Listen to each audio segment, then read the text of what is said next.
Hello everyone, स्वागत करती हूँ आप सभी का आपके अपने यूट्यूब चैनल पर।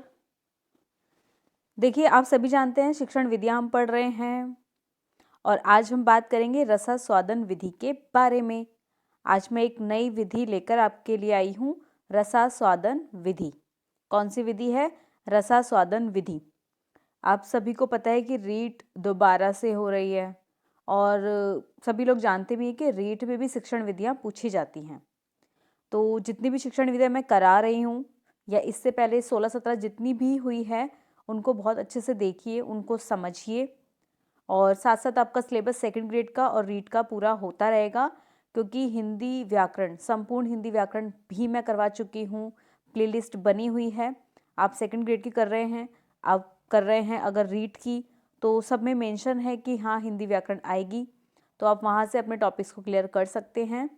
और फर्स्ट ग्रेड के फर्स्ट पेपर में और सेकंड ग्रेड में फर्स्ट ग्रेड के फर्स्ट पेपर में तो ये है हिंदी, ठीक है, मेंशन है। शायद 5 क्वेश्चन या 4 क्वेश्चन बनेंगे उसमें से, तो आप उसके लिए भी हिंदी व्याकरण को कंप्लीट कर सकते हैं। वहाँ पर जाइए, प्लेलिस्ट को देखिए, आपको सब कुछ मिल जाएगा। आज हम बात करेंगे रसास्वादन विधि के बारे में। तो देखिए, रसास्वादन विधि, देखिए रसास्वादन शब्द 2 शब्दों के योग से बना है, जो है रस धन आस्वादन। क्या है? रस धन आस्वादन, ठीक है। रस धन आस्वादन से क्या बना है? रसास्वादन। बात क्लियर है? रस का अर्थ होता है आनंद। रस का अर्थ क्या है? आनंद। ये आप वो रस मत समझ लेना, आम रस, पपीते का रस, ये सब रस नहीं है ये, ठीक है। यहाँ पे रस का अर्थ है आनंद। आस्वादन का अर्थ है ग्रहण करना। आस्वादन का अर्थ क्या है? ग्रहण करना, यानी कि आनंद ग्रहण करना, रस की अनुभूति होना। जब हम किसी लेख को या फिर किसी भी कविता या फिर यूँ कहूँ किसी कहानी को पढ़ रहे होते हैं, होता है ना, हम डूब जाते हैं उसमें, खो जाते हैं उसमें, उसके रस में खो जाते हैं, इतना मधुर वो लगती है, होता है ना ऐसा।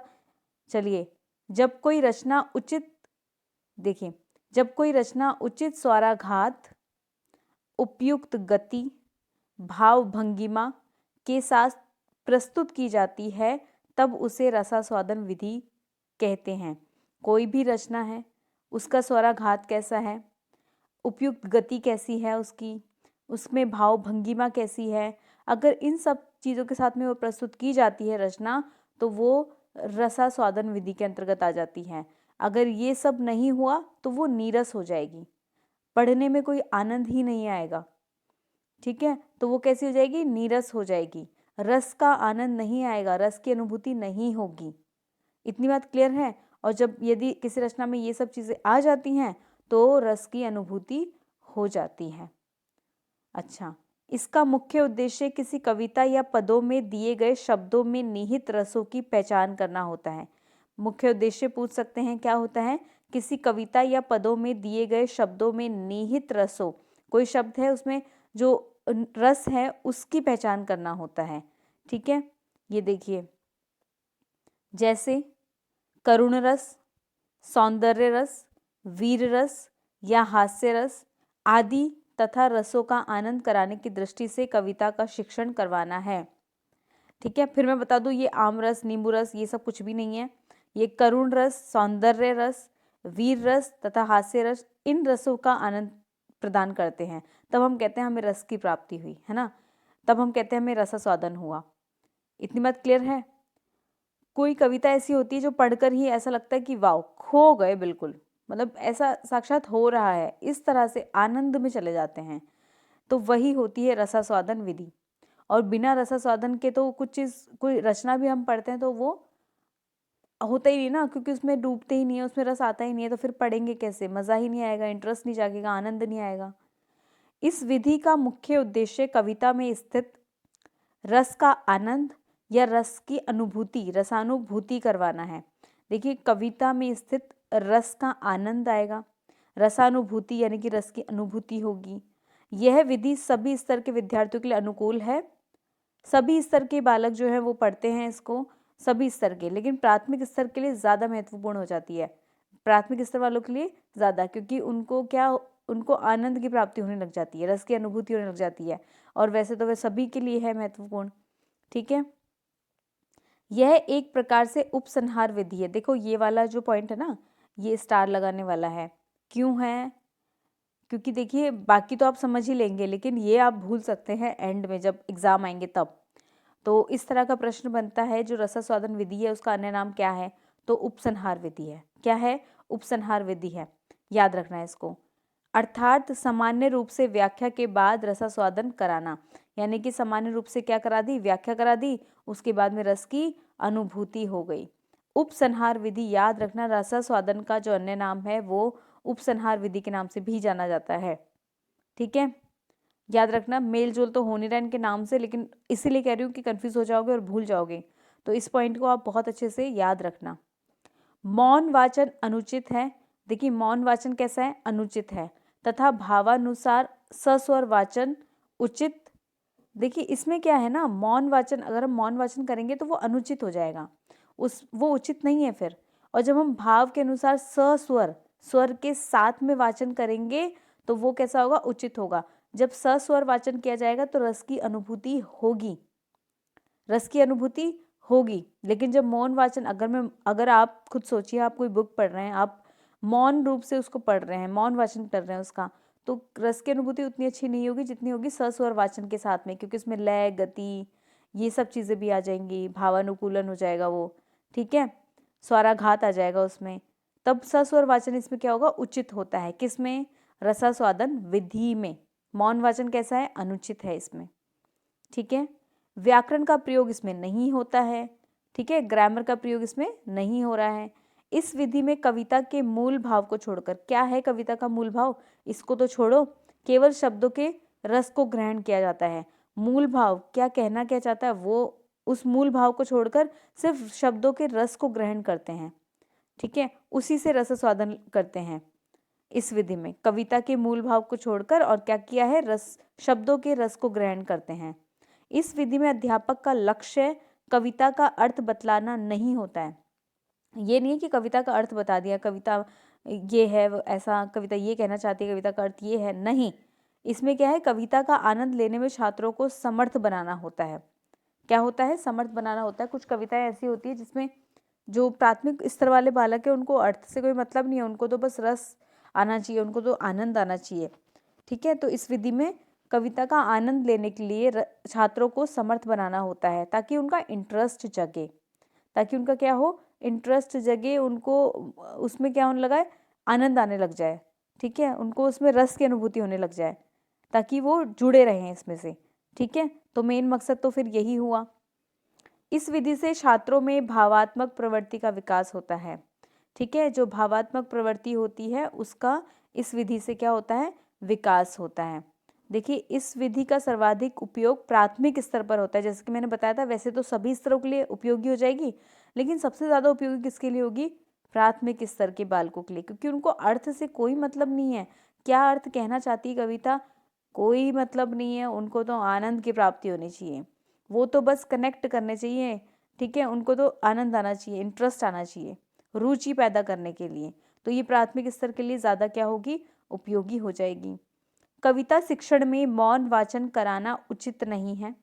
भाई देखो, कविता आप पढ़ा रहे हैं, कोई पोयम पढ़ा रहे हैं और उसमें मौन वाचन कराएंगे, क्या आएगा? कोई इंटरेस्ट आएगा? कोई रुचि पैदा होगी? नहीं होगी। मौन वाचन में कोई रुचि पैदा नहीं होगी ना, वो तो स्वयं बालक पढ़ रहे हैं। और जब प्राथमिक के लिए बात कर ली तो मौन वाचन तो वैसे भी ठीक नहीं है। ठीक है, वैसे भी मौन वाचन हो नहीं सकता प्राथमिक स्तर में। तो क्या होगा इसमें? क्योंकि कविता मन में पढ़ने की वस्तु नहीं होती है। कविता कोई कहानी वो थोड़ी है कि हम बस मन मन में पढ़ लें, खुद को बस समझाना, नहीं। कविता का अर्थ है कि भाई सभी को सस्वर पढ़ना है, रस की अनुभूति होनी चाहिए।